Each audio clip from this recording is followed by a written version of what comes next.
uma nova era se desenha no tabuleiro geopolítico, e os lances mais ousados estão sendo feitos nos bastidores do poder. Enquanto o mundo observa atento, um líder norte-americano faz um chamado que pode redefinir o curso da história: a hora de agir é agora. As palavras de Donald Trump a Volodymyr Zelensky não são apenas um conselho, são um ultimato estratégico que ressoará nos livros de história. Afinal, qual a real dimensão do fracasso de Vladimir Putin quando comparado até mesmo aos erros fatais de Stalin? Os números não mentem, e nós revelamos os dados que a Kremlin tenta esconder. Enquanto isso, Moscou corre contra o tempo para apagar os incêndios de uma crise econômica que se alastra como fogo em palha seca. Bilhões de rublos são jogados em setores à beira do colapso, como a indústria do carvão, que agora depende de medidas emergenciais para não afundar de vez. Mas será que esse remendo é suficiente para conter o desastre anunciado? Os sinais são claros: as sanções internacionais, a queda nos preços globais e as barreiras comerciais estão estrangulando a máquina de guerra russa e o povo paga a conta. A cortina de fumaça que encobria os agentes secretos do GRU finalmente se dissipou. Rostos antes ocultos nas sombras agora estão expostos ao mundo, graças a uma operação conjunta de inteligência que desmontou suas redes de desestabilização.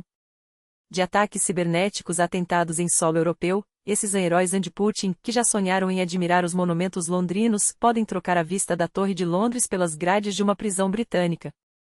A justiça, dessa vez, não perdoa. Mas nem todas as notícias vêm com o peso da guerra. Friedrich Merz, chanceler alemão, jogou um balde de água fria nas esperanças de Kiev: a adesão da Ucrânia à União Europeia não será um passeio rápido. Pelo contrário, o caminho será longo, árduo e cheio de obstáculos burocráticos. Primeiro, a paz. Depois, a reconstrução. Só então, talvez, a bandeira ucraniana tremule ao lado das estrelas europeias, mas não antes de 2034. Um prazo que soa como uma eternidade para quem luta por sobrevivência hoje.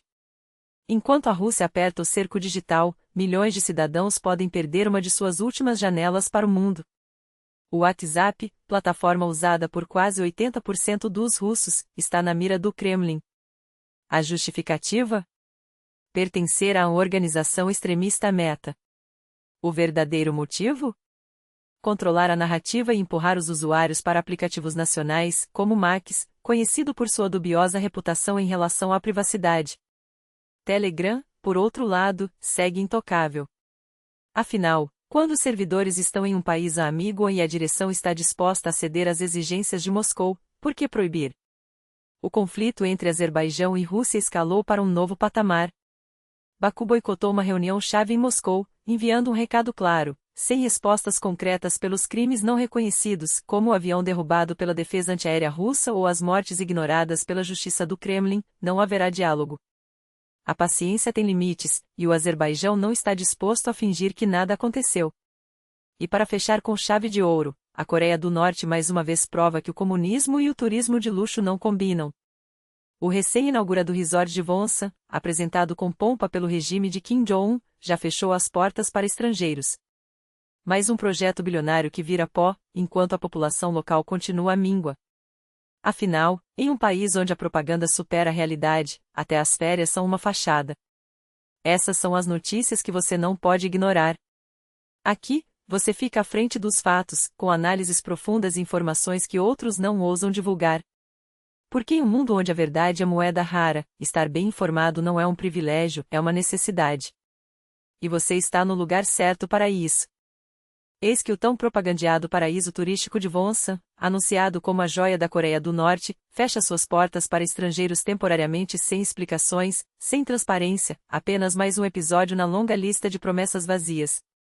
Em 18 dias de operação, o resort recebeu uma mão cheia de locais e um grupinho de russos, além do ministro Lavrov, que garantiu, com a solenidade de sempre, que mais turistas russos virão. Queremos acreditar que pérolas como Wonsan possam, um dia, realizar seu colossal potencial e encantar tanto coreanos quanto russos, se é que estes últimos, após conhecerem os preços, ainda terão ânimo para o passeio. Porque aqui está o detalhe que escorregou entre os discursos ufanistas: $1.850 por pessoa por 7 dias. Sem contar a passagem até Vladivostok. E isso se o resort estivesse pronto para recebê-los, o que, segundo a NK News, está longe de ser verdade. Dos 17 hotéis prometidos, apenas 6 foram entregues. Mais uma fachada, mais um espetáculo de cartolina para esconder a realidade de um regime que prefere investir em armas do que em conforto para seu próprio povo. Ou será que, após as visitas de tão ilustres convidados moscovitas, o camarada Kim decidiu que é mais lucrativo enviar turistas em uniforme para outro tipo de resort àquele onde se troca areia por trincheiras? Enquanto isso, do outro lado da fronteira, a Rússia celebra um crescimento peculiar, o de sua elite. Porque, apesar da guerra, da sanction e da narrativa de a resistência heroica, há quem não só sobreviva, mas próspera. O mercado de carros comuns despencou 26%, mas o de luxo? Recorde histórico. Em 6 meses, as vendas de veículos premium subiram 19%, com a Rolls-Royce liderando o ranking, alta de 56%, seguida por Bentley, Lamborghini, Ferrari e Aston Martin, máquinas que custam entre 30 a 45 milhões de rublos, concentradas, claro, em Moscou. O detalhe mais irônico? Essas marcas nem sequer têm fornecimento oficial desde 2022. Mas onde há crise, há importação paralela e onde há elite, há sempre um jeito. Nesse contexto, um carro de luxo não é apenas transporte, é um manifesto. Um grito de eu consigo em meio ao caos, uma prova de que, para alguns, até a guerra vira oportunidade de ostentação.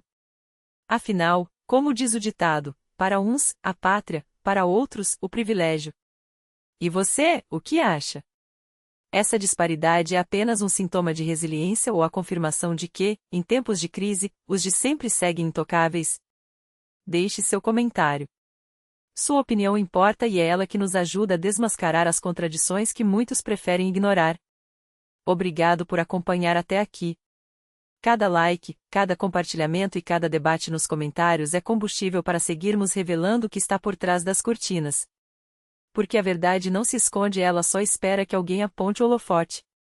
Até a próxima! E que as notícias que chegarem até você sejam tão claras quanto as que trazemos aqui.